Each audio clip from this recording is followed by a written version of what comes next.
Thinking of exiting your business or taking on a private equity partner to help you grow faster? BizNexus has you covered. Tap into our network of thousands of best-fit investors, acquirers, and proven M&A advisors, and we'll help you begin the relationship confidentially on your terms, your timeline. Learn more at biznexus.com.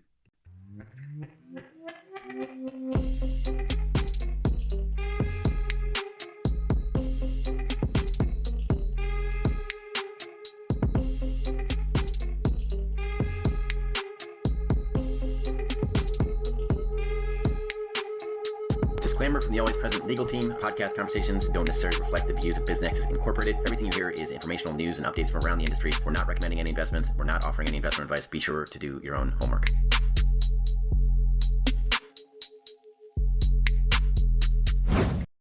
Okay, so let's dive in. We're talking about the really high-stakes world of mergers and acquisitions, M&A. And you see the headlines, right? A big deal closes, maybe a private equity firm does a roll-up in the lower middle market, and everyone's celebrating the projected synergy. Right, the magic number. But the reality, statistically, is often pretty grim. The deal is done, the papers are signed, and then that promised value, it just never shows up.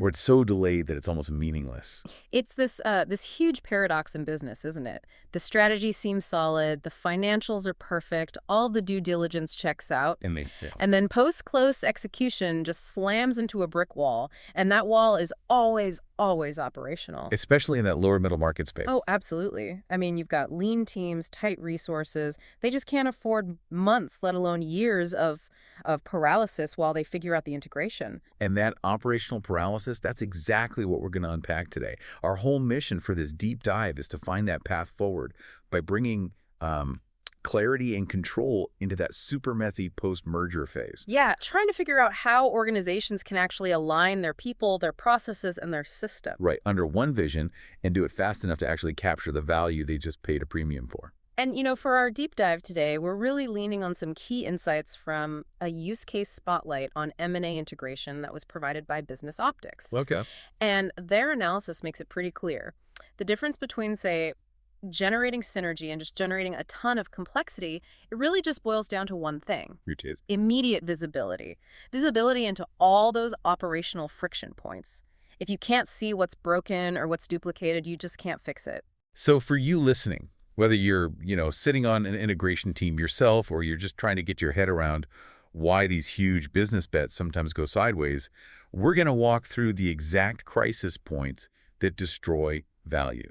And then we'll detail the unified framework that's required to solve them. Okay, let's start right there. The moment the ink is dry on the deal, the core problem, what we're calling the crisis of visibility. You're suddenly in charge of two organizations. Each one is running on its own, independent, totally customized machinery. And you're trying to manage them both without a shared dashboard. That's a perfect analogy. You're flying two planes at once with two different sets of controls, especially, like you said, in the lower middle market. They don't have these huge dedicated integration offices. Right, it's the existing ops team. It's the existing ops team, and they're already busy running the business. So integration without visibility, it doesn't just stall. It forces those teams to spend all their time just fighting fires instead of building something new. And the Business Optix material points to three critical pillars where this friction just flares up almost immediately. What's the first one they hit? The first one is overlapping systems. And we're not just talking about, two different versions of QuickBooks. No. We're talking core technology, two different CRMs, two different ERP systems. Maybe one is this customized legacy system from 20 years ago, and the other is a modern cloud platform. So you get instant complexity and you're just hemorrhaging cash on duplicate license fees. Instantly, yeah. That technical problem is painful, but I feel like it's often easier to solve than the next one, which is where the human element really starts to clash. Precisely. The second pillar is disparate workflows. So let's take something simple like expense reporting. Okay. Company A, their process needs 3 different sign-offs and uses a specific digital tool. Company B, it just needs one manager's signature and it's all still on paper. They're doing the same job. Exactly the same job, getting people's expenses paid, but using totally different steps, different rules, different tools. So when you merge them, they can't even hand basic work off to each other. So you have everyone working hard, trying to get the right outcome, but because there's no standard, you're kind of accidentally working against each other. Yeah. What about the third friction point? This is the one that seems to paralyze leadership. That would be the conflicting governance models. This is all about the rules, the accountability. Who gets to sign off on a new vendor contract now? Right, who have the authority? Who has the final say on inventory policy? So if you've got system problems and you've got workflow problems, and then you layer on top of that this confusion where no one knows who makes the final call. The whole thing just grinds to a halt. It grinds to a halt, or worse, it just fails because of all the internal conflict. And the immediate result of all this friction is, of course, a delay. And in M&A, delay is death. Absolutely. The source material is very direct on this. Without shared visibility across those three areas, systems, workflows, and governance, those expected synergies, the whole financial justification for the deal, they're immediately delayed or lost. You promise shareholders $10 million in cost savings, but 6 months later, you're still arguing about how to process an invoice. That saving is gone. It just evaporated. That brings up such an important point. It's not just that things are slowing down. It's that these invisible operational gaps are actively eating away at the value of the company you just bought. Let's talk about these process blind spots. Right. When that operational alignment is missing, these blind spots pop up, and they're not small errors. They're systemic risks that can derail the entire integration. So what does that damage actually look like on the ground for, say, a combined operations team? Okay, so let's start with number one, inefficient handoffs. Just imagine a customer order that has to move from the sales team of the company you bought over to the fulfillment team at your company. Right. But their processes, the data they need, the forms they use are completely different. So the order information gets scrambled. Or the fulfillment team has to stop, pick up the phone, and manually re-enter everything. So the task gets dropped or repeated. Or just delayed. And that creates immediate frustration for the customer and bottlenecks in delivery. So you're wasting time, you're introducing errors, and critically, you're damaging the customer experience. It's a huge problem. It's a huge problem. And that leads to number two, which is the classic drain, redundant efforts. This is just straight up duplication of work, but at scale. Because no one has the big picture. No one has a single unified map. So you might have teams in both of the original companies running similar compliance checks or doing redundant quarterly reports. You're literally paying for the same work twice. And you're holding on to staff that should have been rationalized to meet those synergy goals in the first place. Exactly. And if the processes themselves are inconsistent, then you can't trust any of the data that comes out of them. Which brings us to the third point. Which is fragmented reporting. If your core operations are disconnected, management completely loses the ability to get a single, reliable picture of how the combined business is performing. So the CFO is getting two different reports calculated in two different ways. Right. You can't say with any certainty, our combined profit margin is X or our total cost of goods is Y. And that uncertainty, it paralyzes the leadership team. They start making decisions based on gut feel, not data. So the bottom line here is that these aren't just, little administrative headaches.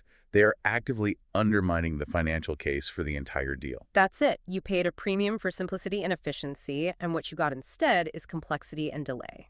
And that's why the focus has to shift immediately from just integrating legally to integrating operationally with a really structured framework. Okay, that sets up the solution perfectly. We've talked about the chaos. How do we introduce that structure for clarity and control?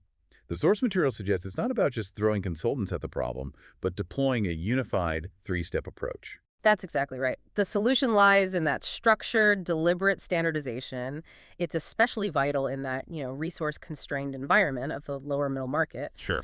Business Optix really emphasizes that teams need a repeatable way to get from that messy current state of two separate operations to a single, unified future state.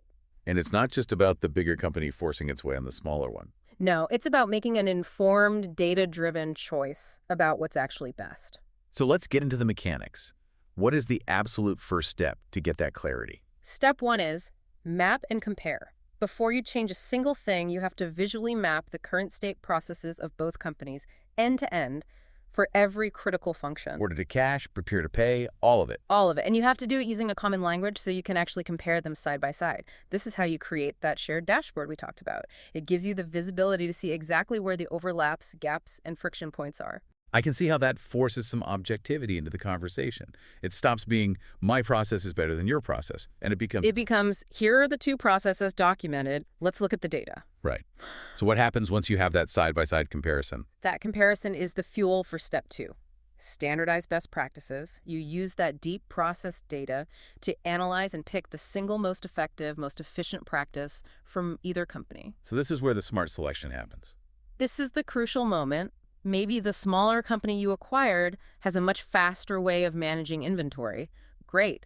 That process now becomes the new standard for the combined organization. It ensures you're actually optimizing, not just, assimilating. And that gets around that fear that the bigger company will just steamroll the smaller one and destroy whatever made it special. Exactly. You're preserving and then distributing that unique value. And that leads directly into the final essential stage. Which is step 3? Design a future state model. What is that? This is the outcome. It's the blueprint. Once you've selected and standardized the best processes, the last step is to create a single, clear operational model that dictates how every core operation will work going forward. So this is the new rulebook. It's the operational constitution for the new combined company. It codifies the alignment of people, processes, and systems under one governed structure. So you're replacing months of guesswork and siloed decisions with a defined path. You get rid of those inefficient handoffs because the new rules of engagement are documented and shared with everyone. And when you do that, the benefits go way beyond just fixing problems. The entire integration starts to accelerate because you've replaced all that ambiguity with an executable plan. Which is what everyone, especially the investors, wants to see. So let's connect this back to the goal. What's the immediate payoff here? You see 3 major gains pretty much right away. First, you're eliminating duplicate work. The future state model has one defined optimal path. So if 2 finance teams were running 2 different reports, now they run one. That's instant savings. Okay, and second? You're aligning teams faster. When the new rules and workflows are all mapped out and codified, training and change management becomes so much clearer. Everyone knows what the new process is because they can literally see it. It reduces that cultural friction. Dramatically. Yeah. And the third benefit is the big one. It's the whole reason for the deal in the first place. Unlocking synergy. That's the payoff. Synergy is tied directly to operational efficiency. When your processes are aligned and your reporting is clear, the cost savings or the revenue generation you projected can actually happen on schedule. It turns the strategy into a day-to-day reality. So this whole approach, it transforms the integration from this frantic, messy scramble into a managed, process-driven deployment. It really is the difference between a faster, smarter integration and one that just flounders. You move from managing a crisis to managing a controlled implementation. And that blueprint is the difference between capturing, 30% of your synergy target versus hitting 90%. Mm-hmm. This has been a really, really insightful look at the mechanics here. I think our key takeaway is pretty clear. Bringing clarity and control to these M&A efforts, it isn't optional. It's mandatory if you actually want to realize the value. It is. That systematic, data-driven alignment of people, processes, and systems is the only way to prevent those costly delays caused by all those process blind spots. Understanding these pitfalls and the solutions is so crucial for anyone in the business world, especially in, private equity or operational roles in that lower middle market space. It's the difference between buying a good strategy on paper and actually being able to execute it in the real world. So as you go back to your next meeting, maybe consider this final thought that kind of builds on everything we've talked about today. If this unified framework is so necessary to design the optimal future state model,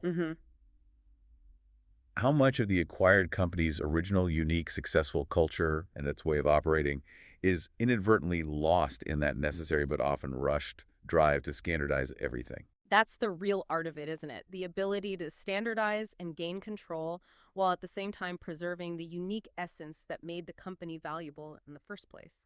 That balance is the true ongoing challenge of any successful integration. Acquiring a business? BizNexus simplifies it. Access thousands of updated opportunities in our DIY marketplace or supercharge team sourcing with OmniSource, your all-in-one platform for on-market, off-market, and coming-soon deals. Scale smarter today. Learn more or book a demo at www.biznexus.com.